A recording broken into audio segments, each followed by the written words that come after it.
Couche transport OSI. Présentation du chapitre. Les réseaux de données Internet étaient le réseau humain en permettant aux individus de communiquer de façon transparente et fiable, aussi bien à l'échelon local qu'au niveau international. Nous pouvons, sur un même périphérique, utiliser des services aussi divers que les messageries électroniques, le web ou les messageries instantanées pour envoyer des messages et recevoir des informations. Grâce aux applications de clients de messagerie, de navigateurs Internet et de clients de messagerie instantanée, nous sommes en mesure d'envoyer et de recevoir des messages et des informations par le biais d'ordinateurs et de réseaux. Dans chacun de ces types d'applications, les données sont empaquetées, transportées et livrées au démon du serveur approprié ou à l'application voulue sur le périphérique de destination. Le processus décrit dans la couche transport OSI accepte des données provenant de la couche application et les prépare pour les adresser à la couche réseau. La couche transport est globalement responsable du transfert de bout en bout des données d'application. Ce chapitre est consacré à l'étude du rôle de la couche transport dans le processus d'encapsulation des données d'application en vue de leur utilisation par la couche réseau. La couche transport remplit également d'autres fonctions, elle permet à de nombreuses applications de communiquer sur le réseau au même moment, sur un même périphérique, elle vérifie, si cela est nécessaire, que toutes les données sont reçues de façon fiable, et dans l'ordre par l'application voulue, elle utilise des mécanismes de gestion des erreurs. Objectif pédagogique. À la fin de ce chapitre, vous pourrez expliquer l'utilité de la couche transport, définir le rôle de la couche transport en matière de transfert, de bout en bout, de données entre applications, décrire le rôle de deux protocoles utilisés par la couche transport TCP/IP, à savoir les protocoles TCP et UDP. Citer les principales fonctions de la couche transport, y compris en matière de fiabilité, d'adressage de ports et de segmentation. Expliquer comment les protocoles TCP et UDP gèrent, chacun, des fonctions clés. Reconnaître les situations où l'utilisation des protocoles TCP ou UDP s'impose et fournir des exemples d'applications utilisant chacun de ces protocoles. Objectif de la couche transport. La couche transport segmente les données et se charge du contrôle nécessaire au réassemblage de ces blocs de données dans les divers flux de communication. Pour ce faire, elle doit effectuer un suivi des communications individuelles entre les applications résidant sur les autres sources et de destination, segmenter les données et gérer chaque bloc individuel, réassembler les segments en flux de données d'application, identifier les différentes applications. Suivi des conversations individuelles toutes peut héberger plusieurs applications qui communiquent sur le réseau. Chacune de ces applications communique avec une ou plusieurs applications hébergées sur des hôtes distants. Il incombe à la couche transport de gérer les nombreux flux de communication entre ces applications. Segmentation des données. Chaque application crée un flux de données à envoyer vers une application distante. Ces données doivent donc être préparées pour être expédiées sur le support sous forme de blocs faciles à gérer. Les protocoles de la couche transport décrivent les services qui segmentent les données provenant de la couche application. Il s'agit notamment de l'encapsulation devant s'appliquer à chaque bloc de données. Des entités doivent être ajoutées à chaque bloc de données d'application au niveau de la couche transport pour indiquer à quelle communication il est associé. Reconstitution des segments. L'hôte recevant les blocs de données peut les diriger vers l'application appropriée. Il faut en outre que ces blocs de données individuels puissent être réassemblés dans un flux de données complet utile à la couche application. Les protocoles intervenant au niveau de la couche transport gèrent la façon dont les informations d'entête de la couche transport servent à réassembler les blocs de données en flux qui seront transmis à la couche application. Identification des applications. Pour que les flux de données atteignent les applications auxquelles ils sont destinés, la couche transport doit identifier l'application cible. Pour cela, la couche transport affecte un identificateur à chaque application. Les protocoles TCP/IP appellent cet identificateur un numéro de port. Chaque processus logiciel ayant besoin d'accéder au réseau se voit affecter un numéro de port unique sur son hôte. Ce numéro de port est inclus dans l'entête de la couche transport, afin de préciser à quelle application ce bloc de données est associé. La couche transport fait le lien entre la couche application et la couche inférieure responsable de la transmission réseau. Cette couche accepte les données provenant de plusieurs conversations et les fait descendre vers les couches inférieures sous forme de blocs faciles à gérer pouvant au final faire l'objet d'un multiplexage sur le support. Les applications n'ont pas besoin de connaître les détails du fonctionnement du réseau utilisé. Les applications génèrent des données qui sont envoyées d'une application à une autre sans se soucier du type de load de destination, du type de support que les données doivent emprunter, du chemin suivi par ces données, de l'encombrement d'une liaison ni de la taille du réseau. En outre, les couches inférieures ignorent que plusieurs applications envoient des données sur le réseau. Leur responsabilité se limite à livrer les données au périphérique approprié. La couche transport trie ensuite ces blocs avant de les acheminer vers l'application voulue. Variabilité des besoins en données. Parce que des applications différentes ont des besoins différents, il existe plusieurs protocoles pour la couche transport. Dans le cas de certaines applications, les segments doivent arriver dans un ordre bien précis pour être traités correctement. Pour d'autres applications, il faut que toutes les données soient arrivées pour qu'il soit possible de traiter n'importe laquelle d'entre elles. D'autres applications, enfin, tolèrent la perte d'une certaine quantité de données lors de la transmission sur le réseau. Les réseaux convergents actuels permettent à des applications, dont les besoins en matière de transport sont très différents, de communiquer sur le même réseau. Les différents protocoles s'appliquant à la couche transport reposent sur des règles variées qui permettent au périphérique de satisfaire ces différents besoins en données. Certains protocoles n'offrent que des fonctions de base permettant de livrer efficacement les blocs de données entre les applications appropriées. Ces types de protocoles sont particulièrement utiles pour les applications dont les données sont sensibles au retard. D'autres protocoles de la couche transport décrivent des processus offrant des fonctions supplémentaires, comme la remise fiable des données entre applications.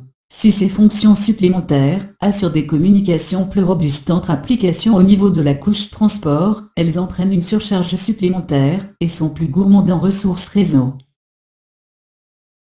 Séparation de communications multiples.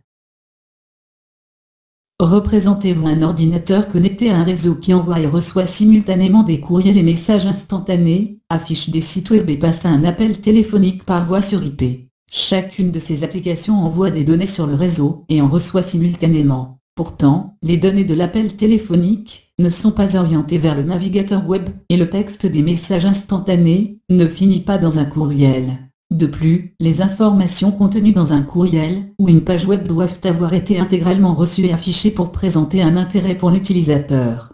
On considère certains retards comme acceptables pour veiller à ce que l'ensemble des informations soit reçues et présentées. Dans le cas d'une conversation téléphonique, l'absence de petits bugs peut par contre être considérée comme acceptable. Il est en effet possible de déduire le contenu audio manquant à partir du contexte de la conversation, ou de demander à l'autre interlocuteur de répéter ce qu'il vient de dire. Ceci est jugé préférable au retard que provoquerait la gestion et le renvoi des segments manquants par le réseau. Dans notre exemple, c'est l'utilisateur, et non le réseau, qui gère la réexpédition ou la reconstitution des informations manquantes. Comme nous vous l'avons expliqué dans un chapitre précédent, envoyer certains types de données, par exemple une vidéo, sur un réseau sous forme d'un flux de communication complet risque d'empêcher d'autres communications d'avoir lieu en même temps. Ceci rend également difficile la reprise sur erreur et la retransmission des données endommagées. Fractionner les données en blocs plus petits, et envoyer ceux-ci de la source vers la destination, permet à plusieurs communications différentes d'être entrelacées, de faire l'objet d'un multiplexage, sur le même réseau. La segmentation des données, conformément au protocole de la couche transport, permet d'envoyer et de recevoir des données tout en exécutant plusieurs applications simultanément sur un ordinateur. En l'absence de segmentation, une seule application, par exemple la lecture vidéo en continu, pourrait recevoir des données. Il serait impossible de recevoir des courriels, de parler sur une messagerie instantanée, ou d'afficher des pages web tout en visualisant la vidéo. Au niveau de la couche transport, chaque ensemble de blocs transitant entre une application source et une application de destination est appelé une conversation. Pour identifier chaque segment de données, la couche transport ajoute un en-tête contenant des données binaires à chaque bloc. Cette en-tête contient des champs de bits. Ce sont les valeurs contenues dans ces champs qui permettent aux différents protocoles de la couche transport d'exécuter des fonctions diverses. Contrôle des conversations. Tous les protocoles de la couche transport ont des fonctions essentielles communes. Segmentation et reconstitution. La plupart des réseaux limitent la quantité de données pouvant être incluses dans une même unité de données de protocole. La couche transport divise les données d'application en blocs de données d'une taille adéquate. Une fois ces blocs parvenus à destination, la couche transport réassemble les données avant de les envoyer vers l'application ou le service de destination. Multiplexage de conversation. De nombreux services ou applications peuvent s'exécuter sur chaque hôte sur le réseau. Une adresse, appelée port, est affectée à chacun de ces services ou applications, afin que la couche transport puisse déterminer à quel service ou application les données se rapportent. Dans le cadre des fonctions essentielles, que sont la segmentation et la reconstitution des données, la couche transport fournit, en plus des informations contenues dans les entêtes, des conversations avec connexion, un acheminement fiable, une reconstitution ordonnée des données, un contrôle du flux, établissement d'une session. La couche transport est en mesure d'orienter la connexion en créant des sessions entre les applications. Ces connexions préparent les applications à communiquer entre elles avant le transfert des données. Dans ces sessions, il est possible de gérer avec précision les données d'une communication entre deux applications. Acheminement fiable. Bien des circonstances peuvent entraîner la corruption ou la perte d'un bloc de données lors de son transfert sur le réseau. La couche transport veille à ce que tous les blocs atteignent leur destination en demandant au périphérique source de retransmettre les données qui ont pu se perdre. Livraison dans un ordre défini. Étant donné que les réseaux fournissent une multitude de routes, dont les délais de transmission varient, il se peut que les données arrivent dans le désordre. En numérotant et en ordonnant les segments, la couche transport s'assure que ces segments sont réassemblés dans le bon ordre. Contrôle du flux. Les hôtes du réseau disposent de ressources limitées, par exemple en ce qui concerne la mémoire ou la bande passante. Quand la couche transport détermine que ces ressources sont surexploitées, certains protocoles peuvent demander à l'application qui envoie les données d'en réduire le flux. Ceci s'effectue au niveau de la couche transport en régulant la quantité de données que la source transmet sous forme de groupe. Le contrôle du flux contribue à prévenir la perte de segments sur le réseau et à rendre inutiles les retransmissions. Ces services vous seront expliqués plus en détail quand nous étudierons les protocoles dans un chapitre ultérieur. Prise en charge des communications fiables. Souvenez-vous que la fonction première de la couche transport est de gérer les données d'application des conversations entre hôtes. Cependant, des applications différentes ont des exigences différentes pour leurs données, de sorte que des protocoles de transport différents ont été développés afin de satisfaire ces exigences. Un protocole de couche transport est en mesure d'assurer l'acheminement fiable des données. Dans le contexte des réseaux, la fiabilité consiste à veiller à ce que chaque bloc de données envoyé par la source parvienne à destination. Au niveau de la couche transport, les trois opérations de base en matière de fiabilité consistent à effectuer le suivi des données transmises, accuser réception des données, retransmettre toute donnée n'ayant pas fait l'objet d'un accusé de réception. Pour cela, les processus de la couche transport de la source doivent effectuer le suivi de tous les blocs de données de chaque conversation et retransmettre les données pour lesquelles la destination n'a pas émis d'accusé de réception. La couche transport de l'hôte de destination doit également effectuer un suivi des données lors de leur arrivée et en accusé réception. Ces processus assurant la fiabilité augmentent la surcharge des ressources du réseau du fait des opérations d'accusé de réception, de suivi et de retransmission. Pour prendre en charge ces opérations assurant la fiabilité, un nombre plus important de données de contrôle est échangé entre les hôtes qui expédient et ceux qui reçoivent les données. Ces informations de contrôle sont contenues dans l'entête de la couche 4. Il s'établit ainsi un compromis entre la valeur accordée à la fiabilité et la charge qu'elle représente sur le réseau. Les développeurs d'applications doivent déterminer quel type de protocole de transport est approprié en fonction des exigences de leurs applications. Au niveau de la couche transport, il existe des protocoles qui précisent des méthodes choisies pour leur fiabilité, leur livraison garantie ou leur acheminement au mieux. Dans le contexte des réseaux, l'acheminement au mieux est considéré comme n'étant pas fiable car aucun accusé de réception ne confirme que les données sont arrivées à destination. Détermination du besoin de fiabilité. Certaines applications, comme les bases de données, les pages web et les courriels, ont besoin que toutes les données envoyées arrivent à destination dans leur état d'origine, afin que ces données soient utiles. Toute donnée manquante risque de corrompre la communication en la rendant incomplète ou illisible. Cependant, ces applications sont conçues pour utiliser un protocole de couche transport qui implémente la fiabilité. On considère que cette surcharge supplémentaire pour le réseau est indispensable pour ces applications. D'autres applications tolèrent mieux la perte de petites quantités de données. Si, par exemple, un ou deux segments d'une lecture vidéo n'arrivent pas, cela ne fera que créer une interruption momentanée du flux. Ceci pourra se traduire par une distorsion de l'image que l'utilisateur ne remarquera peut-être même pas. Imposer une surcharge pour garantir la fiabilité de cette application risquerait de réduire l'utilité de l'application. L'image produite par une lecture vidéo en continu serait fortement dégradée si le périphérique de destination devait rendre compte des données perdues et retarder la lecture en continu le temps qu'une, elles arrivent. Mieux vaut assurer un rendu aussi bon que possible de l'image à l'aide des segments qui arrivent et renoncer à la fiabilité. Si, pour une raison ou pour une autre, la fiabilité est un impératif, ces applications peuvent émettre des requêtes de vérification des erreurs et de retransmission. TCP et UDP. Les deux protocoles de la suite de protocoles TCP/IP les plus couramment employés sont le protocole TCP, Transmission Control Protocol, et le protocole UDP, User Datagram Protocol. Ces deux protocoles gèrent les communications de nombreuses applications. Ce sont les fonctions spécifiques implémentées par chaque protocole qui les différencient. Protocole UDP, User Datagram Protocol. Le protocole UDP est un protocole simple, sans connexion, décrit par le document RFC 768. Il présente l'avantage d'imposer peu de surcharge pour l'acheminement des données. Les blocs de communication utilisés dans le protocole UDP sont appelés des datagrammes. Ces datagrammes sont envoyés au mieux par ce protocole de couche transport. Le protocole UDP est notamment utilisé par les applications suivantes. Système de nom de domaine, DNS. Lecture vidéo en continu. Voix sur IP, voix. Protocole TCP, Transmission Control Protocol.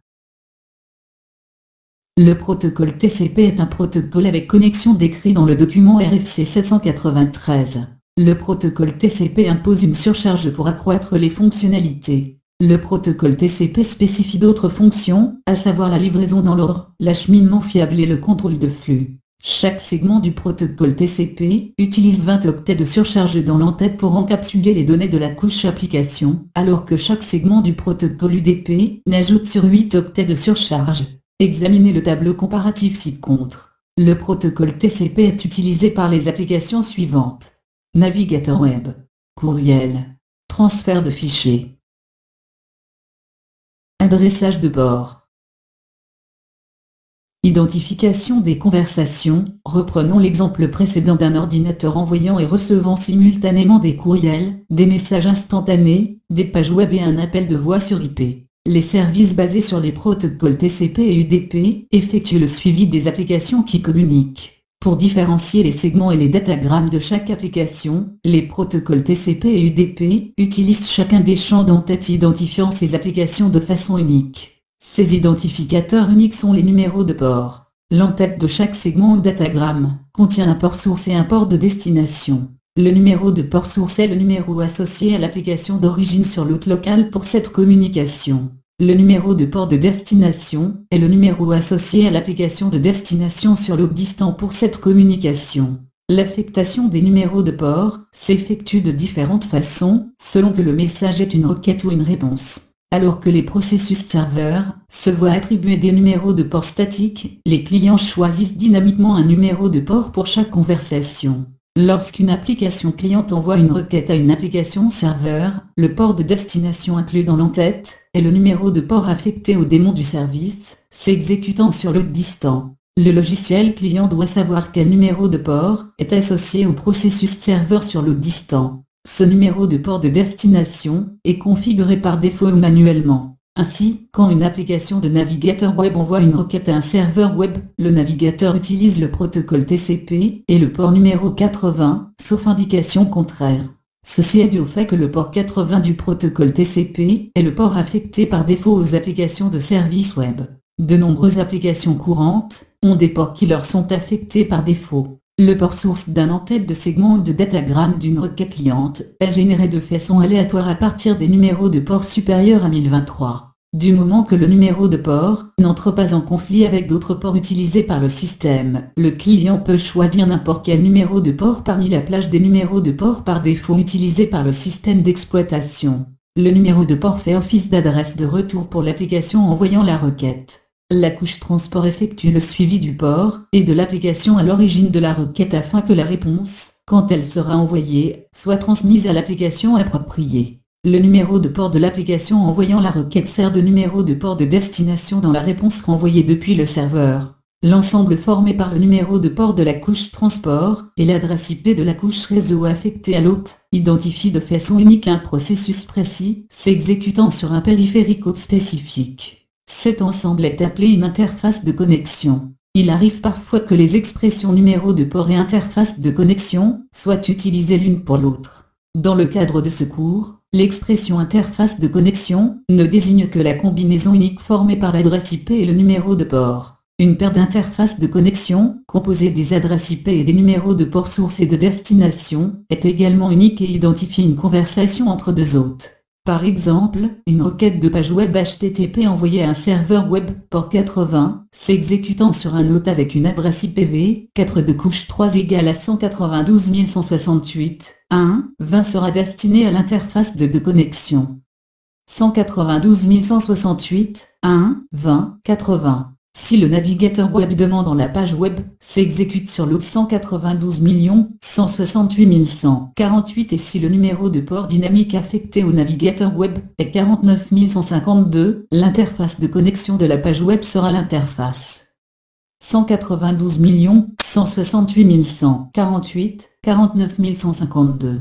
L'Internet Assigned May Authority, IANA, attribue les numéros de port. L'IANA est une agence de normalisation responsable de l'affectation de diverses normes d'adressage. Il existe différents types de numéros de port. Port réservé, numéro 0 à 1023. Ces numéros sont réservés à des services et applications. Ils sont généralement réservés à des applications de type HTTP, serveur web, POP3, SMTP, serveur de messagerie, et Telnet. En définissant ces ports réservés pour une utilisation par des applications serveurs, il est possible de programmer les applications clients de façon à ce qu'elles demandent à être connectées à ce port précis et au service qui lui est associé. Port inscrit, numéro 1024 à 49151. Ces numéros de port sont affectés à des processus ou applications d'utilisateurs. Ces processus sont essentiellement des applications particulières, qu'un utilisateur a choisi d'installer, plutôt que des applications courantes, qui recevraient un port réservé. Un client peut également sélectionner dynamiquement ces ports en tant que port source, lorsqu'ils ne sont pas utilisés par une ressource serveur. Port privé ou dynamique, numéro 49152 à 65535. Également appelés ports éphémères, ces ports sont généralement affectés de façon dynamique à des applications clientes, lorsqu'une connexion est initiée. Il est relativement rare pour un client de se connecter à un service par le biais d'un port dynamique ou privé, bien que certains programmes de partage de fichiers P2P le fassent. Utilisation du protocole TCP et du protocole UDP. Certaines applications utilisent le protocole TCP et le protocole UDP. En effet, la faible surcharge du protocole UDP permet au service DNS de gérer très rapidement de nombreuses requêtes de clients. Parfois, cependant, l'envoi des informations demandées exige la fiabilité du protocole TCP. Dans ce cas, le port réservé 53 est utilisé par les deux protocoles en association avec ce service. Il est parfois nécessaire de savoir quelles connexions TCP actives sont ouvertes et s'exécutent sur un autre réseau. Netstar est un important utilitaire réseau permettant de vérifier ces connexions. Netstar répertorie le protocole utilisé, l'adresse et le numéro de port locaux, l'adresse et le numéro de port distant, ainsi que l'état de la connexion. Les connexions TCP inexpliquées peuvent poser un risque de sécurité majeur. Elles peuvent en effet signaler que quelque chose ou quelqu'un est connecté à l'hôte local. En outre, les connexions TCP inutiles consomment des ressources système importantes et ralentissent donc les performances de l'hôte. Il est conseillé d'utiliser Netstar pour examiner les connexions ouvertes sur un hôte, lorsque les performances semblent peu satisfaisantes. La commande Netstar dispose de nombreuses options utiles. Segmentation et reconstitution, diviser et conquérir. Dans un chapitre précédent, nous vous avons expliqué que les unités de données de protocole sont élaborées en faisant transiter les données d'une application par divers protocoles, afin de créer des unités de données de protocole, qui sont ensuite transmises sur le support. Une fois les données parvenues sur l'hôte de destination, le processus est inversé jusqu'à ce que les données puissent être communiquées à l'application. Certaines applications transmettent de très importants volumes de données pouvant parfois atteindre plusieurs gigaoctets. Transmettre l'ensemble de ces données en un envoi massif serait peu pratique car aucun autre trafic ne pourrait être transmis sur le réseau pendant l'envoi de ces données. De plus, l'envoi d'une grosse quantité de données peut prendre de plusieurs minutes à plusieurs heures. En outre, si une erreur se produisait, l'ensemble du fichier de données serait perdu ou devrait être réexpédié. La mémoire tampon des périphériques réseau ne serait pas suffisant pour stocker autant de données pendant leur transmission ou leur réception. La limite varie selon la technologie réseau employée et le support physique particulier qui est utilisé. Diviser les données d'application en blocs permet de s'assurer que les données sont transmises en tenant compte des limites du support, et que les données provenant d'applications différentes peuvent faire l'objet d'un multiplexage sur le support. Les protocoles TCP et UDP traitent différemment la segmentation. Avec le protocole TCP, chaque en-tête de segment contient un numéro d'ordre.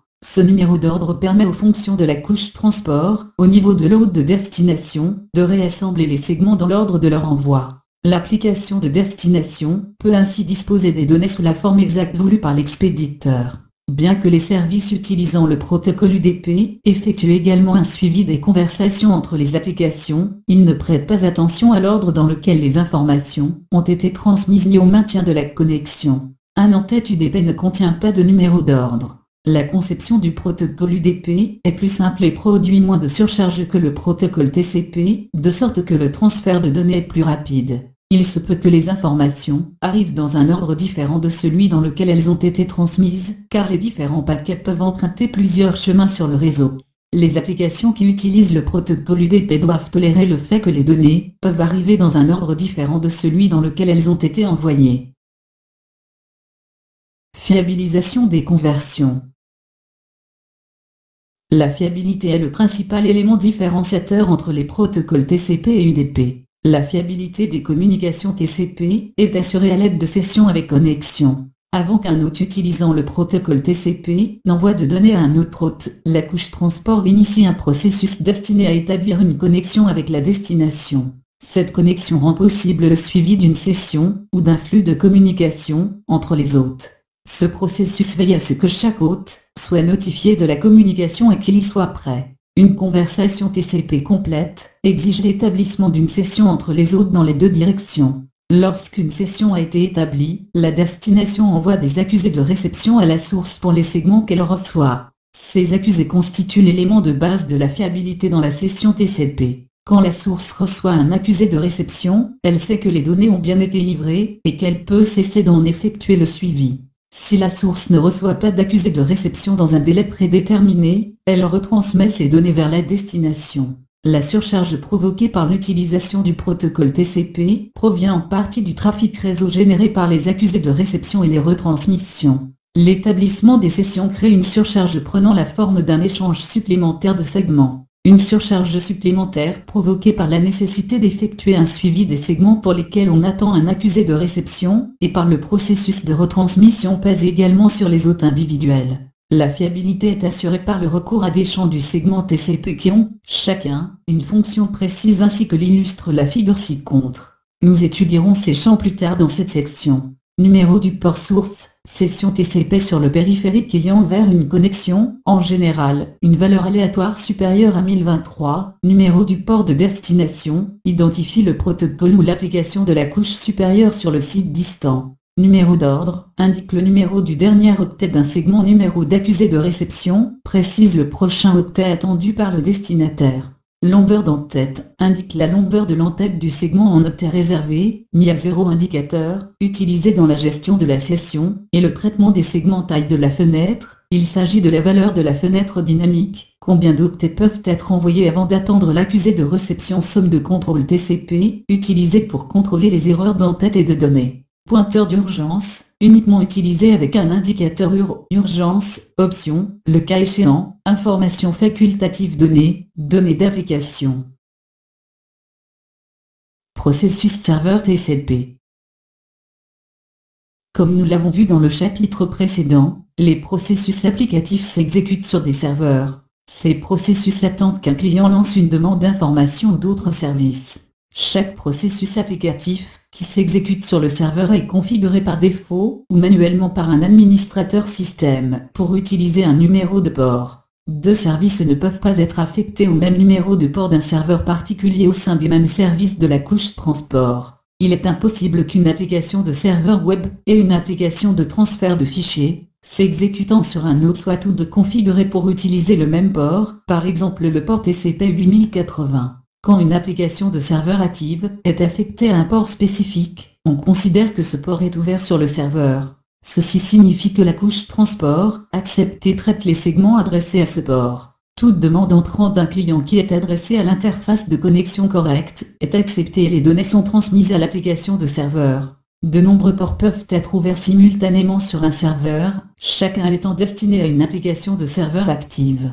Il est courant qu'un serveur fournisse plusieurs services simultanément, par exemple en tant que serveur web et en tant que serveur FTP. Limiter l'accès au serveur au seul port associé aux services et applications devant être accessible aux demandeurs autorisés est un moyen d'améliorer la sécurité sur le serveur. Établissement et fermeture d'une connexion TCP. Lorsque deux hôtes communiquent à l'aide du protocole TCP, une connexion est établie avant que les données ne puissent être échangées.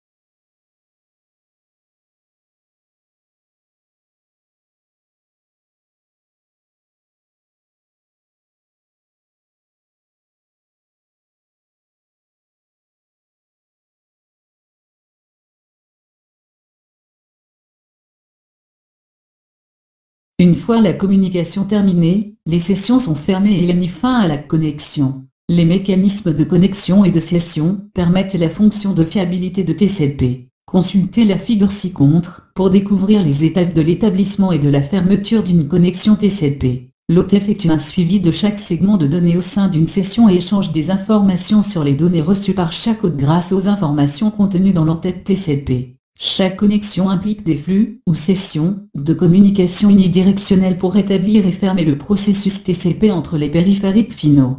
Pour établir la connexion, l'hôte effectue une connexion en 3 étapes. Les bits de contrôle de l'entête TCP indiquent la progression et l'état de la connexion. La connexion en 3 étapes. Vérifie que le périphérique de destination est bien présent sur le réseau. S'assure que le périphérique de destination a un service actif et qu'il accepte les requêtes sur le numéro de port de destination que le client qui démarre la session a l'intention d'utiliser. Informe le périphérique de destination que le client source entend établir une session de communication sur ce numéro de port. Dans les connexions TCP, l'hôte faisant office de client initie la session auprès du serveur. Pour comprendre le processus de connexion en 3 étapes, il convient d'examiner les différentes valeurs échangées par les deux hôtes. Les 3 étapes de l'établissement d'une connexion TCP sont les suivantes. 1. Le client initiant la session envoie au serveur un segment contenant un numéro d'ordre initial faisant office de requête, afin de commencer une session de communication. 2. Le serveur répond par un segment contenant un numéro d'accusé de réception égal au numéro d'ordre reçu plus 1, ainsi que son propre numéro d'ordre de synchronisation. Ce numéro est supérieur au numéro d'ordre, car la quête toujours l'octet suivant attendu. Ce numéro d'accusé de réception permet au client de relier la réponse au segment d'origine envoyé au serveur. 3. Le client initiant la session répond par un numéro d'accusé de réception égal au numéro d'ordre reçu plus 1. Ceci achève le processus d'établissement de la connexion. Dans l'entête du segment TCP se trouvent 6 champs d'un bit contenant des informations de contrôle qui servent à gérer les processus TCP. Il s'agit des champs UR, pointeur de données urgentes valide, ACK, champ d'accusé de réception valide, PSH, fonction de livraison des données sans attendre le remplissage des tampons, puce, RST, réinitialisation de la connexion, SYN, synchronisation des numéros d'ordre, FIN, plus d'envoi de données par l'expéditeur. Ces champs sont appelés des indicateurs, car la valeur de chaque champ n'est que d'un bit et que, donc, ils ne peuvent prendre que 2 valeurs, à savoir 1 et 0. Quand une valeur de bit est définie sur un, ceci indique le type d'information de contrôle contenu dans le segment. Un processus en 4 étapes permet d'échanger les indicateurs pour mettre fin à une connexion TCP. Fermeture d'une connexion TCP. Pour fermer une connexion, il faut que l'indicateur de contrôle fin, finish, de l'entête du segment soit défini. Pour mettre fin à chaque session TCP unidirectionnelle, on utilise un échange en deux étapes constitué d'un segment fin et d'un segment ACK. Pour mettre fin à une seule conversation TCP, 4 échanges sont nécessaires pour mettre fin aux deux sessions.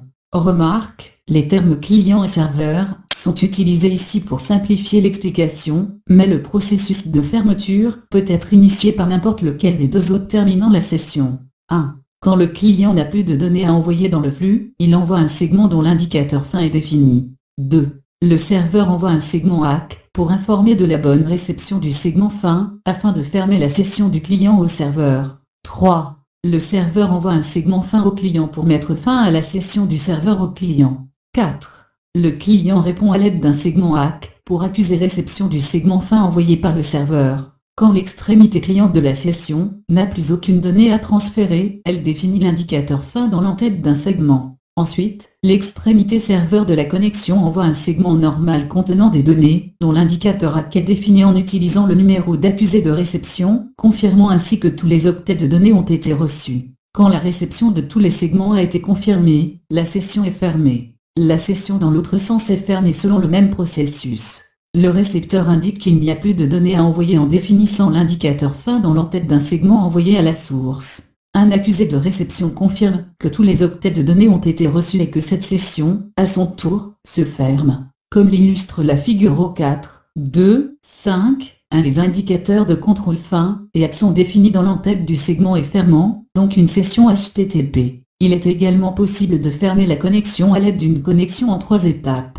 Quand le client n'a plus de données à envoyer, il envoie un segment fin au serveur. Si le serveur n'a plus de données à envoyer, il peut répondre en définissant les indicateurs fin et ACK simultanément et en combinant ainsi 2 étapes en une. Le client répond par un segment ACK. Réassemblage de segments TCP. Réauront énoncementé des sementés d'ANES, leur REDE leur transmission, quand des services envoient des données à l'aide du protocole TCP, il arrive que les segments parviennent à destination dans le désordre. Pour que le destinataire puisse comprendre le message d'origine, il faut que les données contenues dans ces segments soient réagencées dans leur ordre d'origine. Pour cela, des numéros d'ordre sont affectés à l'entête de chaque paquet. Lors de la configuration de la session, un numéro d'ordre initial, ou ISN, est défini. Ce numéro d'ordre initial représente la valeur de départ des octets de cette session qui seront transmis à l'application réceptrice. Lors de la transmission des données pendant la session, le numéro d'ordre est incrémenté du nombre d'octets ayant été transmis. Ce suivi des octets de données permet d'identifier chaque segment et d'en accuser réception individuellement. Il est ainsi possible d'identifier les segments manquants. Les numéros d'ordre des segments assurent la fiabilité en indiquant comment réassembler et réordonnancer les segments reçus, ainsi que l'illustre la figure ci-contre. Le processus TCP récepteur place les données d'un segment dans une mémoire tampon de réception. Les segments sont remis dans l'ordre correct et sont transmis à la couche application une fois qu'ils ont été réassemblés. Tous les segments reçus dont les numéros d'ordre ne sont pas contigus sont conservés en vue d'un traitement ultérieur. Ces segments sont ensuite traités quand les segments contenant les octets manquants sont reçus. Accusé de réception TCP avec fenêtrage. Confirmation de la réception des segments. L'une des fonctions du protocole TCP est de veiller à ce que chaque segment atteigne sa destination. Les services TCP sur l'hôte de destination accusent réception des données reçues à l'application source. Le numéro d'ordre et le numéro d'accusé de réception de l'entête du segment sont utilisés ensemble pour confirmer la réception des octets de données contenus dans les segments. Le numéro d'ordre est le nombre relatif d'octets qui ont été transmis dans cette session plus 1, qui est le numéro du premier octet de données dans le segment actuel. TCP utilise le numéro d'accusé de réception des segments renvoyés à la source pour indiquer l'octet suivant de cette session que le récepteur s'attend à recevoir. C'est ce que l'on appelle un accusé de réception prévisionnel. La source est informée que la destination a reçu tous les octets de ce flux de données jusqu'à l'octet indiqué par le numéro d'accusé de réception, mais sans inclure ce dernier. L'hôte expéditeur est censé envoyer un segment qui utilise un numéro d'ordre égal au numéro d'accusé de réception. Souvenez-vous qu'en fait chaque connexion est composée de 2 sessions unidirectionnelles. Les numéros d'ordre et les numéros d'accusé de réception sont échangés dans les 2 sens. Dans l'exemple de la figure ci-contre, l'hôte de gauche envoie des données à l'hôte de droite. Il envoie un segment contenant 10 octets de données pour cette session, et un numéro d'ordre égal à 1 dans l'entête. L'autre récepteur sur la droite reçoit le segment au niveau de la couche 4 et détermine que le numéro d'ordre est tel et qu'il y a 10 octets de données. L'autre envoie alors un segment à l'hôte de gauche pour accuser la réception de ces données. Dans ce segment, l'hôte définit le numéro d'accusé de réception à 11 pour indiquer que le prochain octet de données qu'il s'attend à recevoir dans cette session est l'octet numéro 11. Notez que la valeur d'accusé de réception dans l'autre source reste 1 pour indiquer que le segment fait partie d'une conversation en cours et que le numéro figurant dans le champ du numéro d'accusé de réception est valide. Quand l'hôte émetteur sur la gauche reçoit cet accusé de réception, il peut envoyer le segment suivant contenant des données pour cette session commençant par l'octet numéro. Dans notre exemple, si l'hôte émetteur devait attendre un accusé de réception pour chaque ensemble de 10 octets reçus, le réseau subirait une forte surcharge. Pour réduire la surcharge de ces accusés de réception, plusieurs segments de données peuvent être envoyés à l'avance et faire l'objet d'un accusé de réception par un unique message TCP en retour. Cet accusé de réception contient un numéro d'accusé de réception basé sur le nombre total d'octets reçus dans la session. Prenons l'exemple d'un numéro d'ordre de début égal à 2000. Si 10 segments de 1000 octets chacun étaient reçus, un numéro d'accusé de réception de 12 000 serait renvoyé à la source. La quantité de données qu'une source peut transmettre avant de devoir recevoir un accusé de réception est appelée la taille de fenêtre. La taille de fenêtre est un champ de l'entête TCP qui permet de gérer les données perdues et le contrôle du flux. Retransmission TCP. Traitement des pertes de segments. Tous les réseaux, même les mieux conçus, connaissent parfois des pertes de données. Le protocole TCP fournit donc des méthodes de traitement de ces pertes de segments. Parmi elles se trouve un mécanisme de retransmission des segments contenant des données sans accusé de réception. En général, un service sur l'hôte de destination utilisant le protocole TCP ne génère d'accusé de réception que pour les séquences contiguës d'octets. Si un ou plusieurs segments sont manquants, seules les données des segments qui complètent le flux donnent lieu à l'émission d'accusés de réception. Par exemple, en cas de réception de segments, dont les numéros d'ordre vont de 1500 à 3000 et de 3400 à 3500, le numéro de l'accusé de réception sera 3001. Ceci s'explique par le fait que certains segments n'ont pas été reçus entre les numéros d'ordre 3001 et 3399. Quand le protocole TCP sur l'autre source n'a pas reçu d'accusé de réception après un délai prédéterminé, il revient au dernier numéro d'accusé de réception et retransmet les données depuis ce point. Le processus de retransmission n'est pas spécifié par le document RFC, et il incombe à l'implémentation particulière du protocole TCP de le déterminer. Dans une implémentation TCP classique, un hôte peut transmettre un segment, placer une copie du segment dans une file d'attente de retransmission et lancer un minuteur. Quand l'accusé de réception des données est reçu, le segment est supprimé de la file d'attente. Si l'accusé de réception n'est pas reçu, avant l'écoulement du délai prévu, le segment est retransmis. Notre animation illustre la retransmission des segments perdus. Aujourd'hui, les hôtes utilisent également une fonction facultative appelée accusé de réception sélectif. Si les deux hôtes prennent en charge les accusés de réception sélectifs, la destination peut accuser réception des octets de segments ne se suivant pas et l'hôte ne retransmettra que les données manquantes. Contrôle de l'encombrement sur TCP, réduction de la perte de segments. Contrôle de flux. Le protocole TCP inclut également des mécanismes de contrôle de flux. Le contrôle de flux contribue à la fiabilité des transmissions TCP en réglant le taux effectif de flux de données entre les deux services de la session. Quand la source est informée que la quantité de données spécifiée dans les segments a été reçue, elle peut continuer à envoyer plus de données pour cette session. Ce champ taille de fenêtre dans l'entête TCP précise la quantité de données pouvant être transmises avant qu'il ne soit nécessaire de recevoir un accusé de réception. La taille de fenêtre initiale est déterminée lors du démarrage de la session par l'intermédiaire de la connexion en 3 étapes. Le mécanisme de retour d'information TCP règle le taux de transmission effectif des données sur le flux maximum que le réseau et le périphérique de destination peuvent prendre en charge sans perte. Le TCP s'efforce de gérer le taux de retransmission de façon à ce que toutes les données soient reçues et que les retransmissions soient limitées au maximum.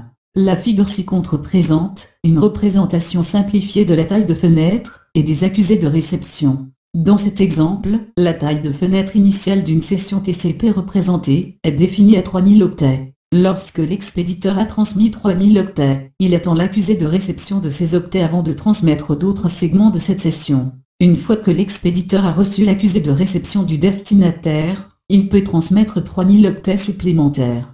Pendant le délai d'attente de réception de l'accusé de réception, l'expéditeur n'envoie pas de segments supplémentaires pour cette session. Quand le réseau est encombré ou que les ressources de l'autre récepteur subissent une forte pression, le délai peut augmenter. Plus ce délai s'allonge, plus le taux de transmission effectif des données de cette session diminue. La diminution du taux de transfert des données contribue à réduire les conflits d'utilisation des ressources. L'utilisation de tailles de fenêtres dynamiques permet également de contrôler le flux de données. Quand les ressources réseau sont soumises à de fortes contraintes, le protocole TCP peut réduire la taille de fenêtre, afin d'imposer l'envoi plus fréquent d'accusés de réception pour les segments reçus. Ceci a pour effet de ralentir le taux de transmission, car la source attend des accusés de réception des données plus fréquents. L'hôte TCP destinataire envoie la valeur de la taille de fenêtre à l'expéditeur TCP, afin de lui indiquer le nombre d'octets qu'il est préparé à recevoir dans le cadre de cette session.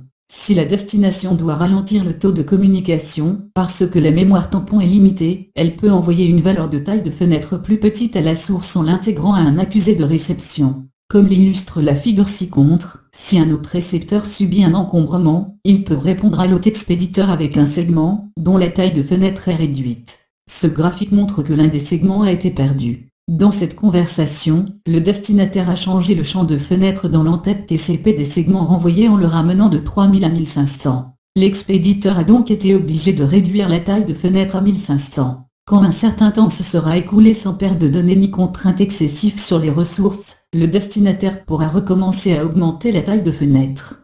Ceci réduit la surcharge du réseau, car un moins grand nombre d'accusés de réception doit être envoyé. La taille de fenêtre continuera à augmenter jusqu'à ce que des données soient à nouveau perdues, ce qui entraînera une réduction de la taille de fenêtre. Ces augmentations et réductions dynamiques de la taille de fenêtre constituent un processus continu dans le protocole TCP, processus qui détermine la taille de fenêtre optimale pour chaque session TCP. Dans les réseaux très efficaces, les tailles de fenêtre peuvent augmenter beaucoup, car les données ne sont pas perdues. Sur les réseaux dont l'infrastructure sous-jacente est soumise à beaucoup de contraintes, la taille de fenêtre demeurera probablement réduite.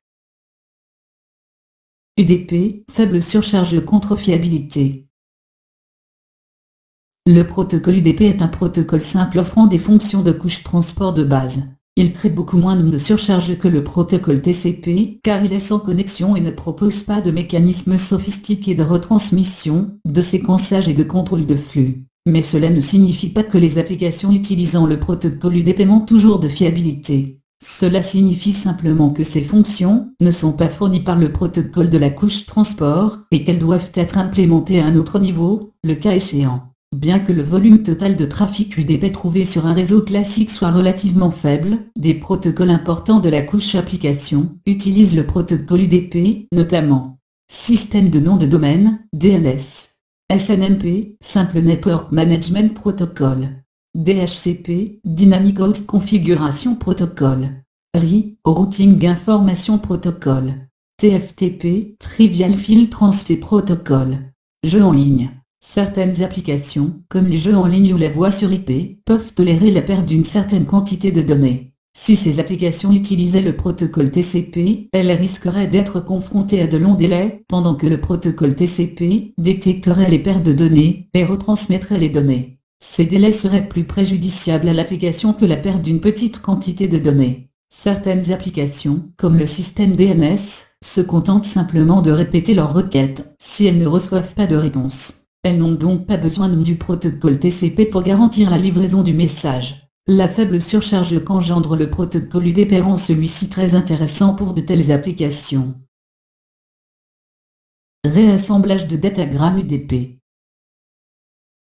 Comme le protocole UDP n'est pas orienté connexion, les sessions ne sont pas établies avant que la communication n'ait lieu, comme c'est le cas avec le protocole TCP. Le protocole UDP est connu pour être un protocole basé sur les transactions. En d'autres termes, quand une application doit envoyer des données, elle les envoie tout simplement. De nombreuses applications utilisant le protocole UDP envoient de petites quantités de données pouvant tenir dans un seul segment. Cependant, certaines applications envoient des volumes de données plus importants, qui doivent être découpés en plusieurs segments. L'unité de données de protocole UDP est appelée un datagramme, bien que les termes segment et datagramme soient souvent utilisés l'un pour l'autre pour décrire une unité de données de protocole de la couche transport. Quand plusieurs datagrammes sont envoyés vers une destination, ils peuvent emprunter des chemins différents et arriver dans le désordre.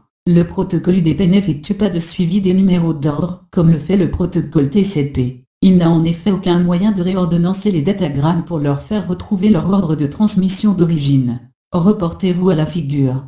Le protocole UDP se contente donc de réassembler les données dans l'ordre dans lequel elles ont été reçues, puis de les transmettre à l'application. Si l'application attache une grande importance à l'ordre des données, elle devra identifier l'ordre correct des données et déterminer leur mode de traitement. Processus et requêtes de serveurs UDP. Comme c'est le cas avec des applications basées sur le protocole TCP, des numéros de port réservés sont affectés aux applications serveurs basées sur le protocole UDP. Quand ces applications ou processus s'exécutent, ils ou elles acceptent les données correspondant au numéro de port attribué. Quand le protocole UDP reçoit un datagramme destiné à l'un de ces ports, il transmet les données applicatives à l'application appropriée d'après son numéro de port. Processus des clients UDP. Comme c'est le cas avec le protocole TCP, la communication entre le client et le serveur est initiée par une application cliente qui demande des données à un processus serveur. Le processus client UDP sélectionne un numéro de port aléatoire dans une plage dynamique de numéros de port et il l'utilise comme port source pour la conversation. Le port de destination est généralement le numéro de port réservé affecté au processus serveur. Le choix aléatoire des numéros de port source présente également un avantage en matière de sécurité. Quand il existe un modèle prévisible de sélection du port de destination, il est plus facile pour un intrus de simuler un accès à un client en tentant de se connecter au numéro de port le plus susceptible d'être ouvert. Étant donné que le protocole UDP ne crée pas de session, dès que les données sont prêtes à être envoyées et que les ports sont identifiés, il peut créer le datagramme et le soumettre à la couche réseau pour son adressage et son envoi sur le réseau.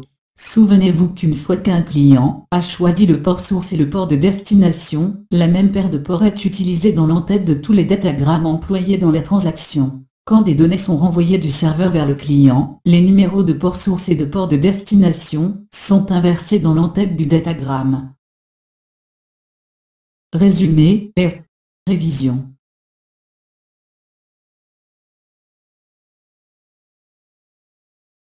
La couche transport fournit les données dont le réseau a besoin en divisant en segments les données reçues d'une application, ajoutant un en-tête pour identifier et gérer chaque segment, utilisant les informations de l'en-tête pour réassembler les segments en données d'application, transférant les données assemblées à l'application adéquate.